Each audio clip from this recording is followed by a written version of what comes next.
What's up, HyperFast Nation? On this episode of the show, I sat down with a former NFL player turned property developer turned team leader and brokerage owner located in the 30A area in Florida. Welcome to the show, Beau Blankenship.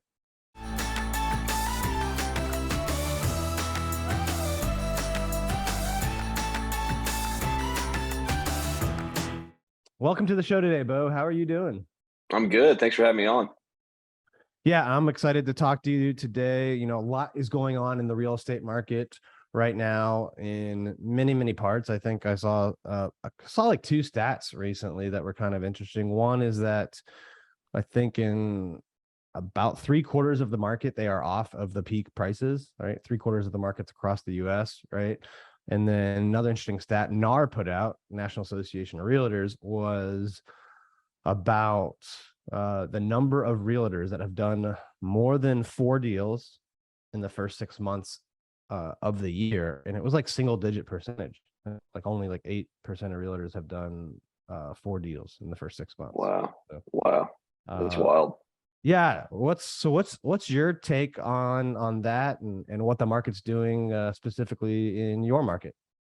Yeah. So my market's kind of interesting. It's a second home luxury market. So it's a little bit different buyer profile than your normal market. And so what we're seeing is we're still seeing the really high end stuff, the 15, 20 plus million.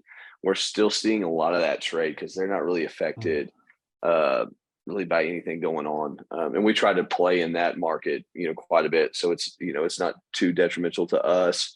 But we're seeing a slowdown from, let's call it 1 million to 3, because a bunch of those buyers are, rental dependent for the second home. And, the interest rates are hitting them. Like if you add, 3%, to the interest rate, and, their numbers, they're not cash flowing. So it's affecting us some, so we're slowing down a little bit, but we're still seeing, some stuff move that's priced right, that's well built, quality stuff is still moving.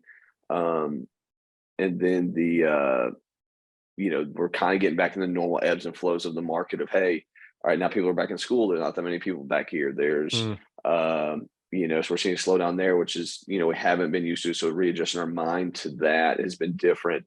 But we're hoping that fall break and Thanksgiving, we'll see the normal uptick that we did see, several years prior to COVID. So your market gets an uptick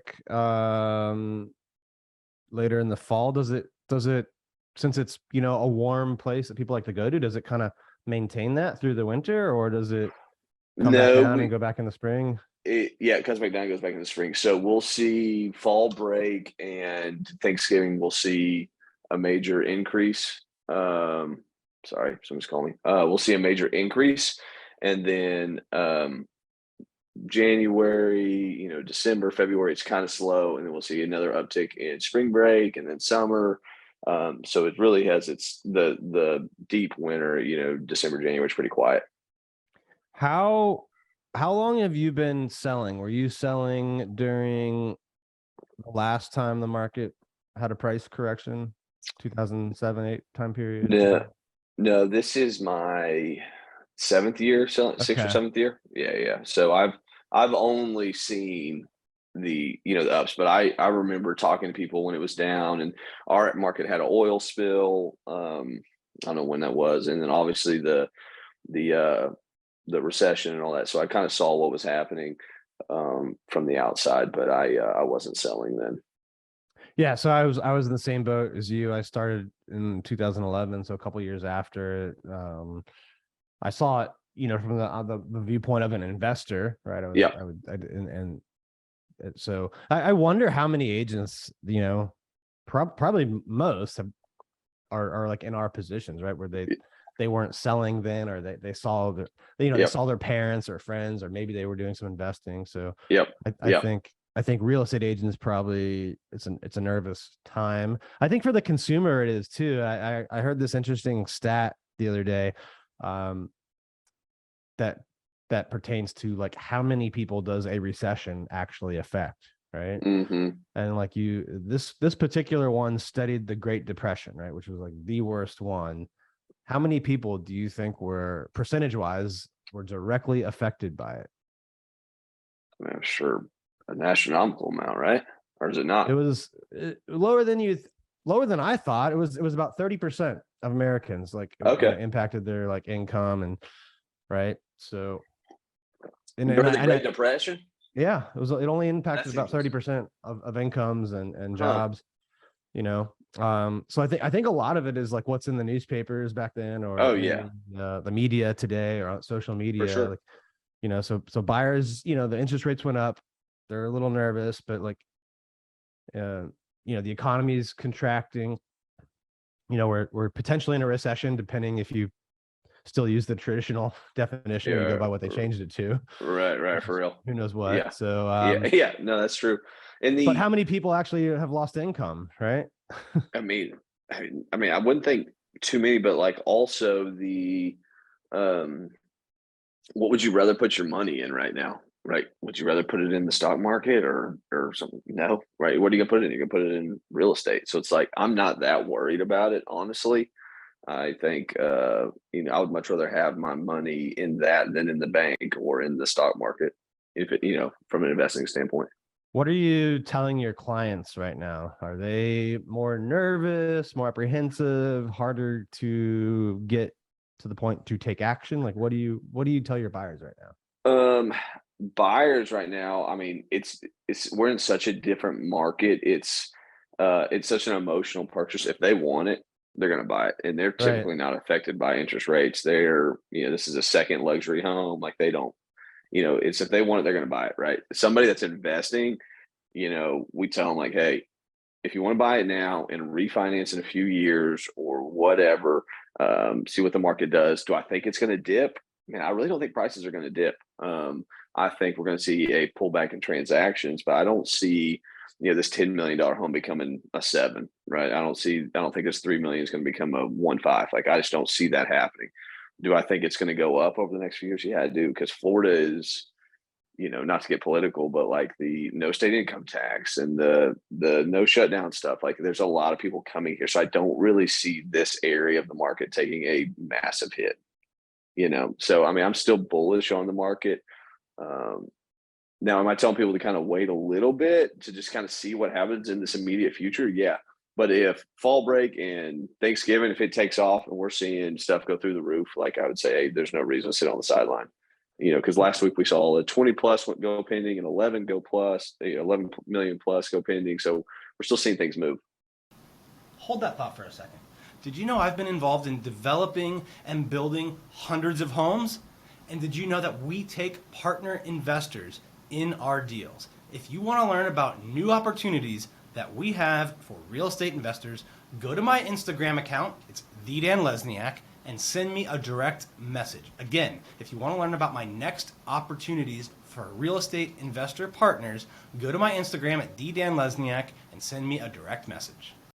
What are you seeing in terms of the vacation rental booking numbers, right? Like, so a lot of your Yep. clients buy homes that they probably rent out when they're not using. Yep. Are bookings declining? Are people still traveling at the Mhm. same pace, or what's going Yep. on there? Bookings are declining, but price point revenue is staying relatively the same.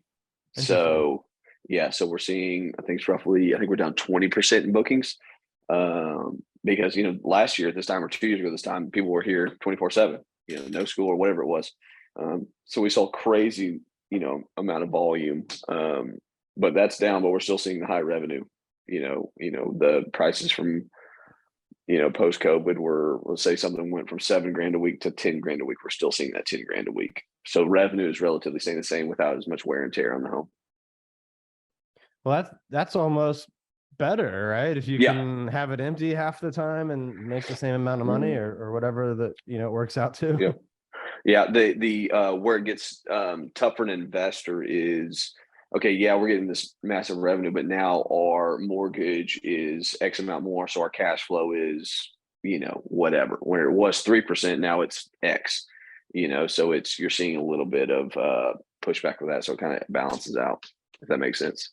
Yeah. So you might see less people buying rental homes, or it's Yeah. just a little harder for them to pencil it out. And Yeah. It doesn't pencil out great, but the, 5, 6, 7 to 20, they don't really care. what are you educating? How many agents now do you have? We've got 100 in my brokerage, and then on my Right. team, I've got I think close to 10. So I've got a brokerage that I own, then we've got around 100, and then I run the sales team within. That's got about 10 agents on it. So what are you, how are you instructing them? Are a lot of them kind of nervous because transactions are down, or like how are you coaching them through this time? What I'm telling them is to watch what's from the sales team perspective. What I'm telling them is to watch what's pending, right, and see what's moving. And so if it's the $200 to $800,000 price point, we need to triple down on that, right? If it's the 10 to 20 million, all right, we need to triple down on that, because what they need is transactions, right? They don't need to be, swinging for the fences to get the, 5, 6, 7, $8 million listing when they can be making money doing the 500. It's going to take more work. It's a different market than what it's been, but it's going to take more work. But that's what they need to be focusing on. Look what the market's doing. Look what's not taking a hit, and then we need to triple down on that. So go to where the deals are. That makes sense. Go to where they are.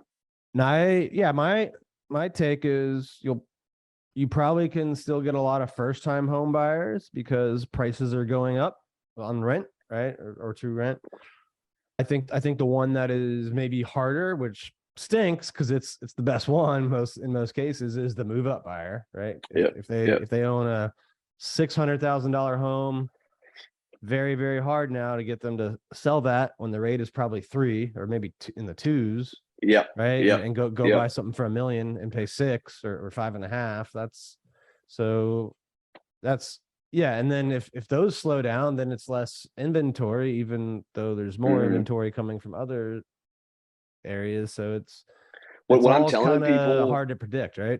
for sure. And what I'm telling people on that standpoint, the move up, it's like, you want to move up, you want this house, right? I don't see that $1 million house being 750. Like, I don't Right. see it dipping, right? It's like, so if you want it, do it. Yeah. And I think interest rates will, hopefully come down, but at the end of the day, 6 is not the end of the day, or end of the world. So it's like, if you want it, do it, right? Because I don't think that you're going to get a better deal by waiting, which is what some buyers are like, hey, we're waiting for prices to come down. It's like, I don't think they are. Like, I could be dead wrong, but I don't think we're going to see a massive reduction. And so I'm telling them, like, if they want that, like, I don't think sitting on the sidelines, if that's your dream home, you're going to get some astronomical deal. Because if you still have to sell your $600,000 one, if it goes down, it's going to be 400. It's going to be the same thing, right? And so it's almost impossible to time. And if you're selling one and buying one, the timing doesn't particularly matter. If your thesis is rates are going to go up, well, then at least you're protected from that. You're locked in at 6 and not 7. And if if you think prices are going to come down, that probably would happen because rates went up. So then you didn't gain much there, right? And then if rates do come down, you can refi. So it probably still makes sense to be a move up buyer if you need a bigger house, right? Right. Definitely. Yeah, I think it does. It's just, the media just scares the crap out of everybody, just always. So it's just like, just having to retrain people and kind of tell them what's really going on. Like, the news doesn't know what's going on in our market. They don't know what our buyers are doing. They don't know what the billionaires are buying. They don't know what the rental market's doing. They're just fear all the time. So what about expired and withdrawns? Like, I had Tarek Al Musa from Flip or Flop on recently. His advice to real estate agents right now, because a lot of them probably didn't do this the last 2 years, was to get good at expireds and withdrawns and kind of go back to that if you used to do it, or learn that skill, because he thinks there will be an increase in those because of sellers, not changing, right? Pricing pricing based on March of 2022 or whatever. Right. Yeah, so that's a big part of our business. That was always a big part of our business. And so, these new people we brought on don't know that. So we've been training through all of this to cold call. So get used to it, so we're still calling. So it's no difference calling an expired or a withdrawn versus cold calling, a house because we sold the next door neighbors for, $4 million. Let's see if this guy's interested in, this price point. So it's no different. We're not seeing a ton of expireds hit the market. And again, my market's so different that the ones that expire, they knew they needed to reduce and have an adjustment, but they don't care. Right. Like that's the problem is they don't care. It's like if I don't get my number, I don't care. So it's whoever calls them next, it's like, yeah, this is fine. I'll sell it. Bring me a buyer, but like this is my price. It's not now. Oh yeah, we were just priced wrong from bad advice or the market didn't absorb it. It's we're making 200 grand a year on rent. It's cash flowing. I don't really care if we sell. That's the struggles we're dealing with. So we're almost better off. I think there's a ton of power in cold calling, withdrawals and expires, but we're almost better off once we do achieve a good price point, circle prospecting around that to see if the neighbors are interested in achieving that. No, for sure. What do you if what would you tell a new agent that's never done cold calling before? Like how do they get good at it? Man, it's just practice, figuring out what you're kind of, and I think look at films and people on YouTube and scripts and all that kind of stuff, and then figure out kind of what your style is. Like I've got people on my team that are, grinders, Wolf of Wall Street style, blah blah blah, and then I've got people that I've got people on my team that are just lifestyle guys. Like, hey, I'm out on the boat, I'll see you at the restaurant or whatever, and like sell that kind of style. And then I got some people that are just very factual, knowledgeable about the market. And so it just really depends on what your style is, and then going using that, and then whatever that is, double down on it. Hold that thought for a second. Are you a new real estate agent looking to jumpstart your career? Or perhaps you are an experienced agent looking to build and scale and get to the next level? If you are, I've got great news for you.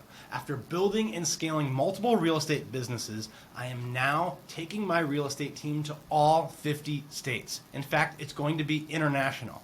I'm going to offer cutting edge technology, training in lead generation, team building, investing, and additional opportunities to build revenue streams. If you are interested and want to learn more about this opportunity, send me a text message directly to my cell phone, 703-638-4393. Again, text me at 703-638-4393. Yeah, no, I think when you're yourself and then you start like applying that in an area that can make you money and can help people, it kind of gets fun, For sure. Yeah. And you figure out what you're good at. And, if you're good at investing and talking numbers and spreadsheets, like use that. Like people, numbers speak volumes. If you're good at, whatever, like you got something in common with the boats, like figure out what you're doing. And if you're a brand new agent, I would partner with somebody, right? Find a team or somebody, partner with somebody, look at somebody that's successful, that's done it, and then try to implement some of that. Do you think most new agents should join a team? I do. I wish I would have had that opportunity when I started. I kind of just was winging it. And if you can learn, from a top producing team and see how they've done it, and then if you want to change stuff and how you do stuff, like that's fine. But like figuring out how it works and getting the opportunity to go in some of their listings and see some of their price points and like experience some of that, like that's golden compared to just starting out cold and trying to figure out, what you're doing. It's tough, man. It's a lonely business too. If you don't have people to work with, like it can get, lonely. Right.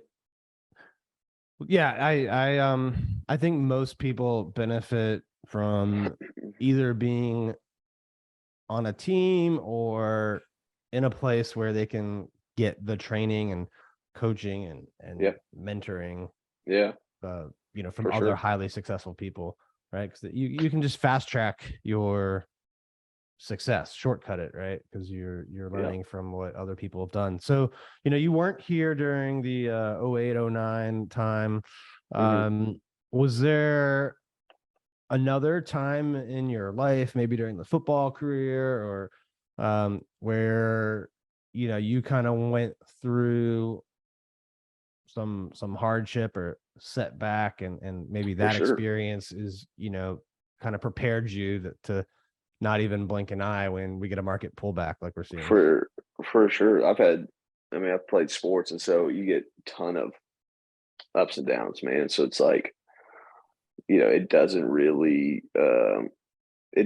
bother me like adversity. Like I don't love adversity, right? But like when you get cut from playing for a team, or when you lose a starting spot, or you want to get faster, you have to train to do this. Like it's just implementing what you need to do to be successful. And so if our market shifts and now we are selling $300,000 homes, right? Like I'll pivot and figure it out. Like I'm not that worried about it. And I've done enough investing on other stuff to like create passive income. And so like, so I'm really not that worried. I want my team to be successful, stuff like that. So it's just, overcoming adversity. Sports does that, man. Like Right. you learn how to win, you learn how to lose, you learn how to train, you learn how to get better. And so like that's just second nature almost to uh this business for us. Well, yeah, I think that's a good piece of advice for agents that maybe this is the first time they've been through something like that. Like think back to other challenging times in your life. Like you made it through, you're here, right? This Yeah, is yeah, this is no different. for sure. Yeah, I mean it's no different, man. Because even the COVID market when everything was going crazy, still wasn't that like. I mean, parts of it were easy, but it's like you got everybody in the world that's got their license. They're listing with their cousin and their sister. It's like still not just free money. It's still difficult. So I feel like it's the same thing. Just price point's going to adjust, and you can sell in every market. From what I've gathered, I went back and looked at the stuff in the recession, like stuff was still moving. People were still Yeah. buying. People were still buying $10-12 million homes. No, you're absolutely right. Like even when the media says this is going on, that's going on, like people Yeah, people still need to buy and sell homes, and like, are yeah, you gonna go and find those people, right? yeah, yeah, yeah. It all comes That's down to it. that. Are Yeah, that's you exactly are right. you are you looking to add more members to your team or your brokerage now? Definitely looking to add the right people.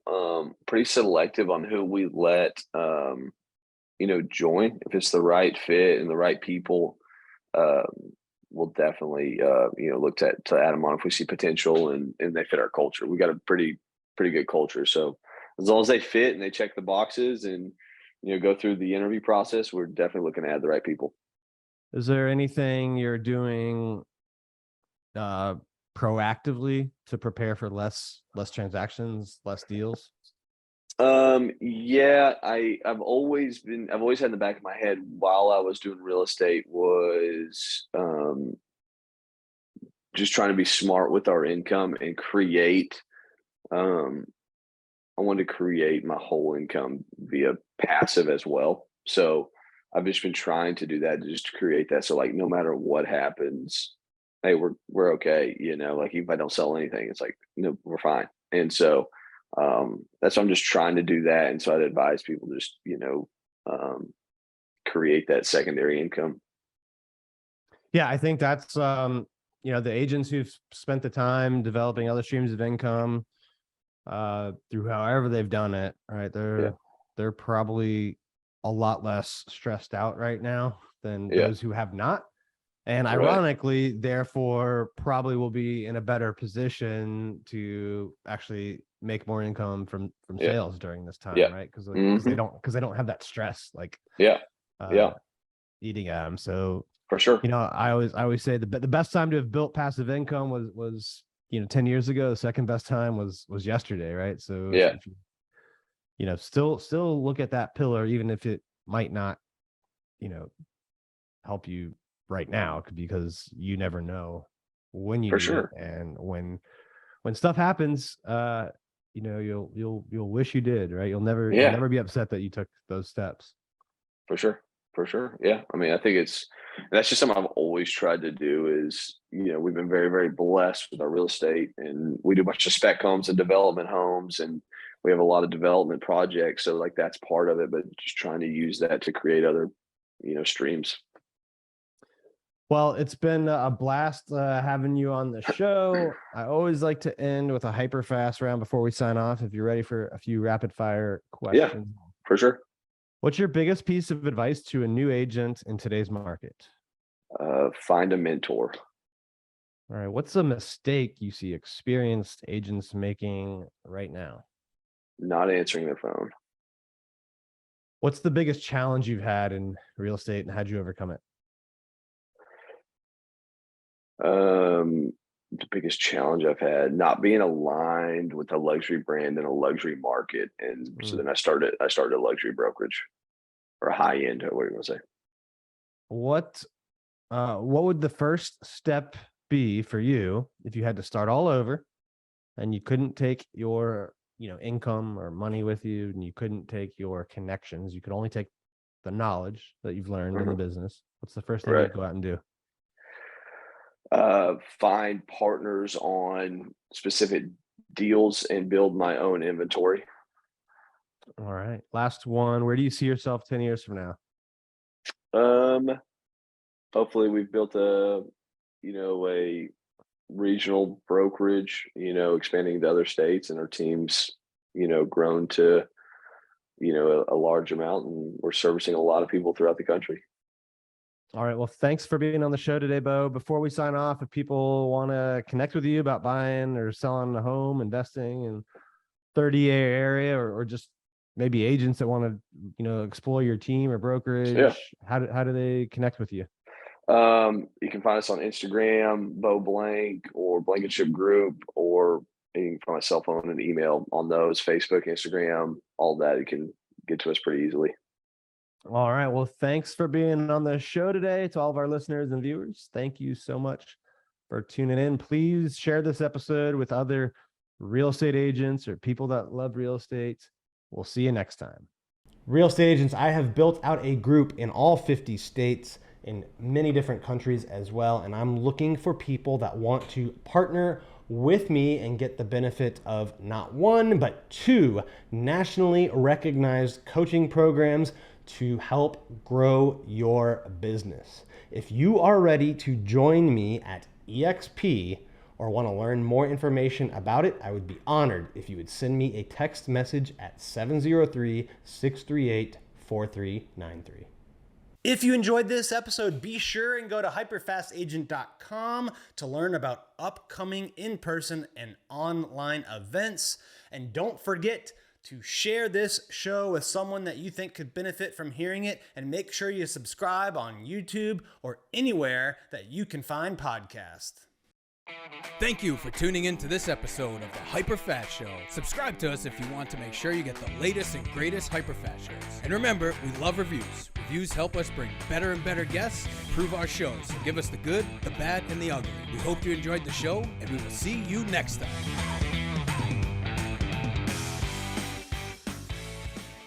Hey guys, thanks for sticking around to the end. I hope you enjoyed that video, and if you want to see more, click right here. And if you want 100 real estate tips from my best-selling book, click right here to download them instantly. And if you're new to this channel, click below to subscribe.